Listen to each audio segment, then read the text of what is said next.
हमें सम्मान की तरफ प्रेरित करिए।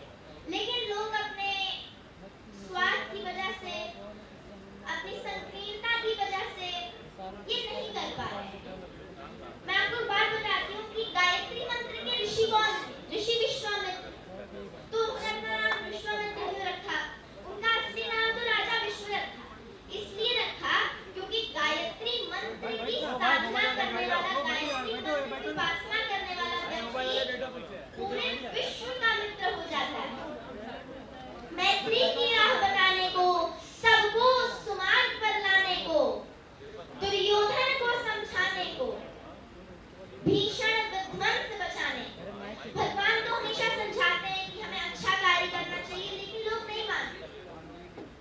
भगवान हस्तिनापुर आए, पांडव का संदेशा लाए, तो न्याय अगर तो आधा दो, कि न्याय दो, अगर न्याय देना है तो कम से कम आधा तो दो। यदि इसमें भी आपको समस्या है तो न्याय अगर तो आधा दो, यदि इसमें भी कोई बाधा हो तो दे दो केवल 5 ग्राम।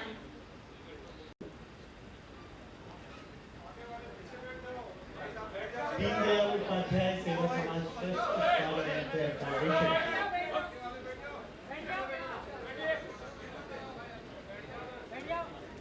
के माध्यम से क्या है भारत की सनातन संस्कृति, इसका परिचय कराने का जो ये सुंदर कार्यक्रम, ये पावन कार्यक्रम आज आषाढ़ी एकादशी के दिन किया जा रहा है।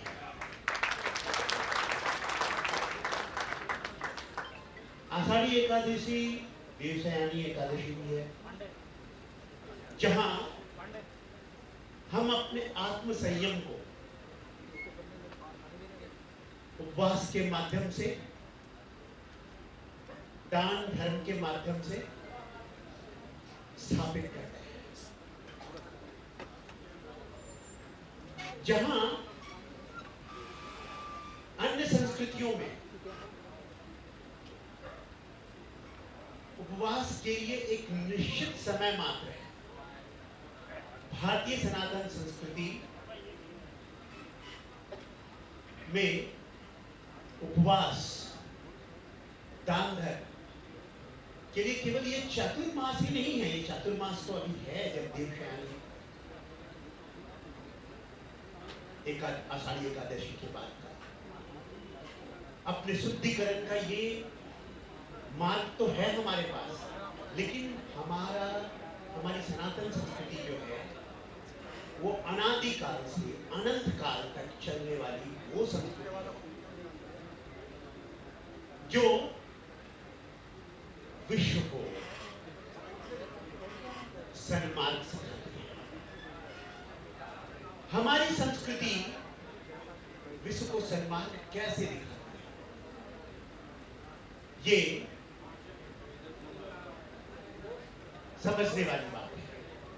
लोगों ने अपनी कविताओं के माध्यम से, बच्चों ने और विद्वानों ने बताया, भारत एकमात्र देश है जो जिनके जितने भी ग्रंथ हैं, हमारे यहां धर्म नाम की चीज नहीं है। हमारे यहां धर्म का अर्थ कर्तव्य होता है। धार्यति ही धर्म, जो हम धारण करते हैं वही धर्म है। हमारे ग्रंथों में कहा गया है कि धर्मो यो बाधते धर्मा न सधर्मा कुधर्मतः अविरोधी यो तू धर्मो सधर्मा मुनि सधर्म। इसका अर्थ ये होता है कि धर्म अर्थात कर्तव्य जो दूसरे कर्तव्य को बाधित करता है वो कर्तव्य नहीं, अकर्तव्य है। जो कर्तव्य सामंजस्य में, समरसता में, वही कर्तव्य है। जो भगवत गीता में कहा गया है, कर्म, विकर्म और अकर्म, ये इसी मुद्दे पर भगवत गीता हमें वैज्ञानिक तौर पे, विज्ञान जहां पे थम जाता है उसके आगे की बात बताता है कि लोग कहते हैं बिग बैंग से पूरा यूनिवर्स क्रिएट हो। भगवत गीता कहता है कि आदि शक्ति शिव जो है वहां से सारी शक्तियां प्रकट होती हैं, और जो भौतिक शक्ति है वो हमारे कार्यों को संपादित करती है। भगवान श्री कृष्ण अर्जुन से कहते हैं कि तुम करता नहीं हो, तुम इच्छा करता हो। और इस 12-15 साल के सफर में एक पहला ऐसा मौका है जहां मैं इस बात से अपने आप को गौरवान्वित महसूस कर रहा हूं, आज मुझे बेटी आहुति शुक्ला के साथ मंच साझा करने का मौका मिला। मिला दिया ना, देखना उनकी बात में या तो मुंबई का सर है, शब्दों का चयन, शब्दों की मर्यादा, हाथ पैर का हिलना, ये इतना खूबसूरत था जो मैंने कभी नहीं देखा।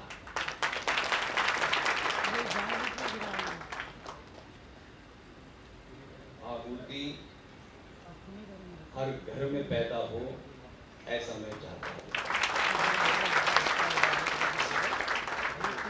आहुति को आप इतना प्यार, इतनी शक्ति दीजिए कि हर घर की बेटी आहुति बनना चाहिए। हमने अभी तक सिर्फ यही सीखा है कि हम ये मानते हैं, और खासतौर से मुंबई के लोग पूरे देश में अलग अलग चीज़ों की परिभाषा तय करते हैं। आप ही ने एक परिभाषा तय की है और पूरे देश को ये कंफ्यूज कर दिया है कि सुंदरता की निशानी तैमूर की अम्मी है।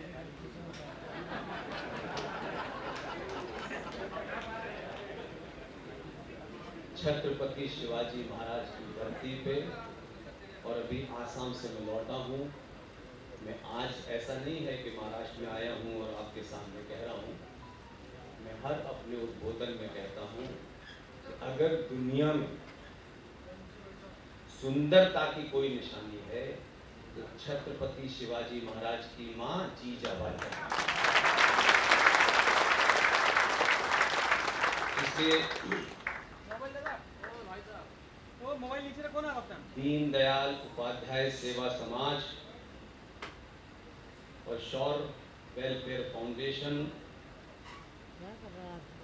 आपके द्वारा इस कार्यक्रम के आयोजन में आपने मुझे अपने बीच बुलाया, इसके लिए बहुत बहुत धन्यवाद। आज एक और भी महत्वपूर्ण दिन है, उसका जिक्र होना जरूरी है,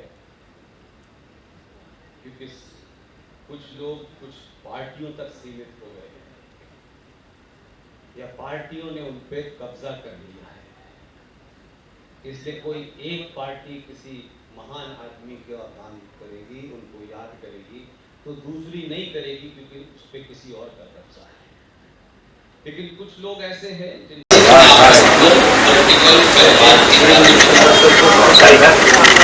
दादा इधर आ जाइए ना, सब इसको सर सुनो ना, बाद में फोटो दे दो, हम लोग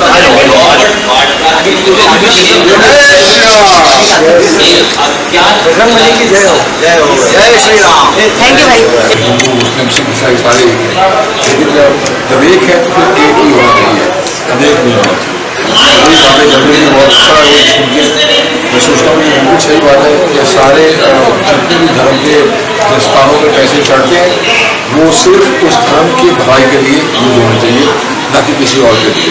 I think very very valid point जो मुझे मिला। मेन चीज़ यही है कि हम चाहते हैं कि जो हमारा देश है वो आगे बढ़े। जो पहले की बातें हैं वो भूल नहीं सकते, और हमारी जो स्कूल की बुक्स हैं उसमें सच्चाई और राइट चीज़ें लिखी जाएँ। बहुत चीज़ें हमने गलत सीखी हमारे बचपन में, वो सब हमें नहीं चाहिए सीखना चाहिए, और ऐसी चीज़ें सीखनी चाहिए ताकि हमारा देश भी आगे बढ़े और सच्चाई हमारी बुक्स में आए। बुक्स बहुत ज़रूरी है बच्चों की जेज में। बाकी धर्म तो हमारा जो सनातन धर्म है वो कोई किसी का दुनिया में कोई भी नहीं मिटा सका, आज तक नहीं मिटा सका। हिंदुस्तान के बहुत लोगों ने राज किया, लेकिन हिंदुस्तान के लोग जो है वो अमन प्रिय, शांति प्रिय है, लेकिन धर्म उनके कण कण में बसता है और भगवान ये देश को चलाता है। इसको कभी कोई चेंज नहीं कर पाएगा, डर नहीं कर पाएगा। राम भैया, आपने कहना चाहिए कि बहुत आए हुए हैं यहाँ पर बिंदु जी आए, ये भाग्यशाली हो, मैंने की है और इस कार्यक्रम में शोभा बढ़ाए, ये धन्यवाद। अच्छा सर, आपका भी फिल्म आ रहा है सनम सरदार, तो क्या कहना चाहते हैं उसको? 25 तारीख को फिल्म लगेगी, 25 जुलाई को सनम सरदार आप सब जाके देखें। मुझे लगता है मेरी जिंदगी की सबसे बेस्ट फिल्म जो आप सबको बहुत पसंद आएगी, जो सारे रिकॉर्ड कर देगी, वो है सनम सरदार की। बहुत ही बढ़िया फिल्म बनी है, ऊपर वाले ने बना दी है और इसमें आप लोगों को मजा आएगा तो मैं आपको बयान नहीं कर सकता। हिंदू मुस्लिम को आएगा। 11 जुलाई को ट्रेलर रिलीज हो रहा है। 11 जुलाई को ट्रेलर रिलीज हो रहा है, तभी आपको समझ में आ जाएगा कि क्या है पिक्चर इसके बारे में, और हंस हंस के आप लोग पागल हो जाएंगे। बहुत बढ़िया फिल्म बनी है। ये बढ़िया फिल्म सालों में कभी एक बार बनती है, वो जाके आप थिएटर में। अच्छा, मैं खाली पिताजी बात करते हैं कि आज तक सभी भारत के सबसे जो माना जाता है कि इनको राष्ट्रपति पुरस्कार दिया जाए, इस तरह से इतना अच्छा एक रोल हनुमान जी के, और पूरे आज तक इतने देशों में गए तभी हारे नहीं, और अपने से भी ज़्यादा वजन पहलवान उठा के पटक के आए थे हमेशा। ये जो पुरस्कार दिए जाते हैं गवर्नमेंट की तरफ से, उसके लिए बहुत सारी लॉबिंग होती है, भागादौड़ी होती है, यहाँ से चिट्ठी, वहाँ से चिट्ठी, भीख मांगना। हम पंजाबी लोग भीख नहीं मानते, जब सरकार देगी तो ले लेंगे, वरना ऐसी मैं इस कार्यक्रम का अभिनंदन सर। नमस्कार।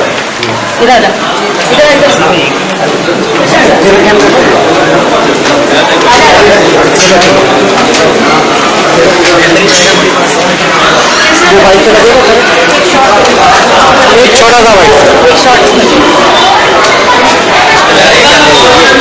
क्या कहना चाहेंगे? आज सनातन धर्म को लेकर सभी यहाँ पर इकट्ठा हुए, हर जाति धर्म की बातें यहाँ पर चल रही है, इस तरीके की चीज़ें क्या कैसे देखते हैं? नहीं, यहाँ पर इस बात को बताया जा रहा है कि भारत की सनातन संस्कृति क्या है। यहाँ सनातन संस्कृति अर्थात वो शाश्वत मूल्य जो अनादिकाल से अनंत काल तक रहेगी,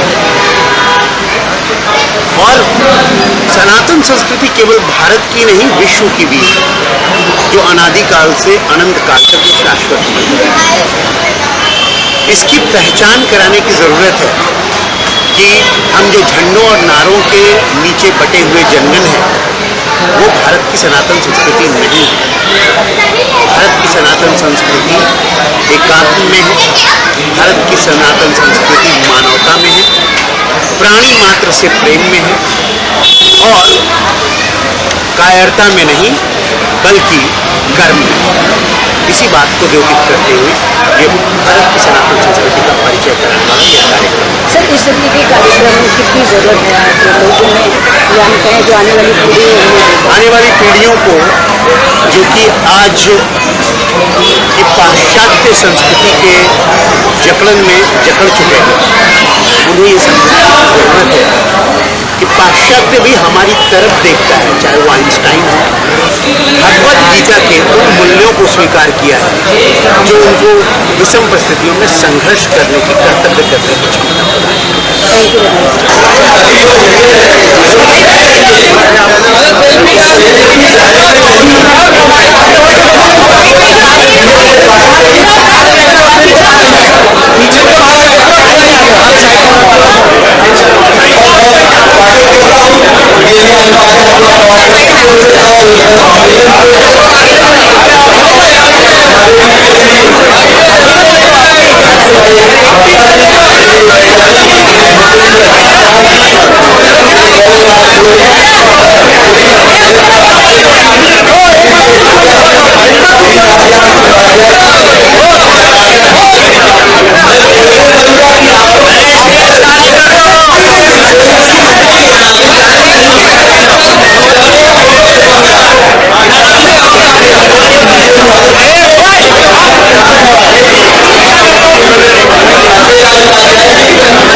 स्टेट ऑपरेशन के बीच में जरूर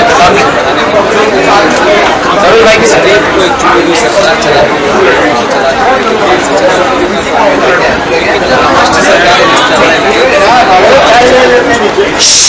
राष्ट्र को समाज चलाती है। हमारी 90% राष्ट्र से हम सरकार से चाहते हैं सरकार का मांग नहीं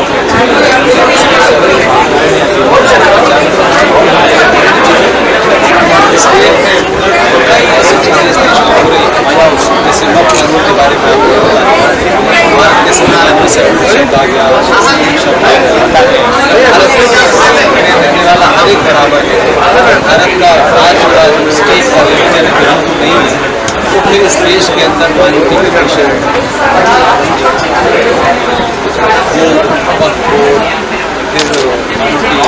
आपका एजुकेशन ये सब क्यों बने? कोई बोलना सेंट्रल लोग समाज को सेंट्रल लोग सर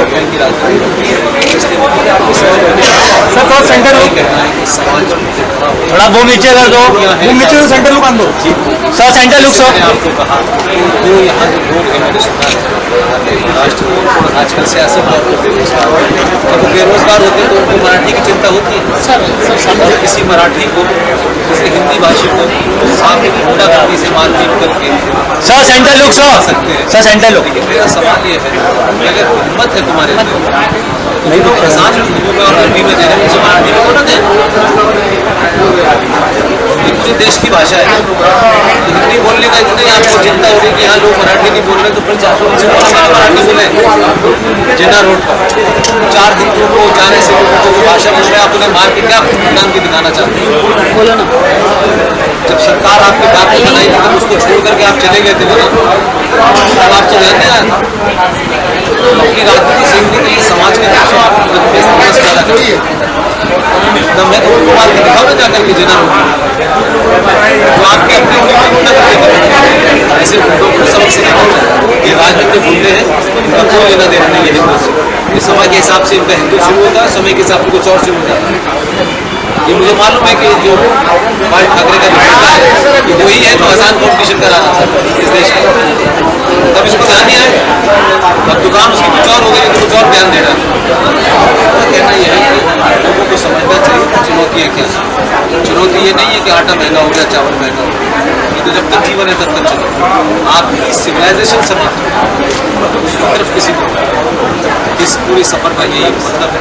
मैं आभार व्यक्त करता हूँ कि मुंबई जैसी नगरी में जहाँ हर आदमी बहुत व्यस्त है जैसे सरवरनाथ इतने कम समय में जैसे आदमी को इसके लिए आयोजित